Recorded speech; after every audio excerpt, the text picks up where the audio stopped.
Hello বন্ধুরা, আজকে আমরা চলে এসেছি ছাদে, আমাদের বাড়িতে ছাদে। আজকে বড়ি দেওয়া হচ্ছে সবাই মিলে, মা, কাকিমা, দু কাকিমা, বোন আছে, শাশুড়ি মা আছে। তো বন্ধুরা দেখতে থাকুন, আমাদের বড়ি দেওয়া ফ্যাক্টরি চলছে। এই যে দেখুন বড়ি ফেটানো চলছে। এই যে একটা কাকিমা, এই যে বোন, এই যে শাশুড়ি মা, এই যে বড়ি দেওয়া হচ্ছে, এই যে কাকিমা। কাকিমা বড়িগুলো বসাচ্ছে। দেখো দেখো দেখো কিরকম সব বড়িটা দাও।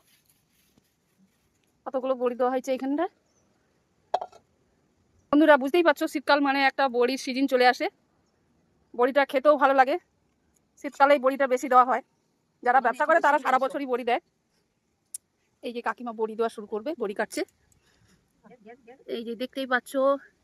তো বন্ধুরা, কাদের কাদের বড়ি এই সময় দেওয়া হচ্ছে একটু কমেন্ট করে জানাও প্লিজ। ভিডিওটা একটু ভালো লাগলে শেয়ার করে দিও, কমেন্ট করে দিও, লাইক করে দিও।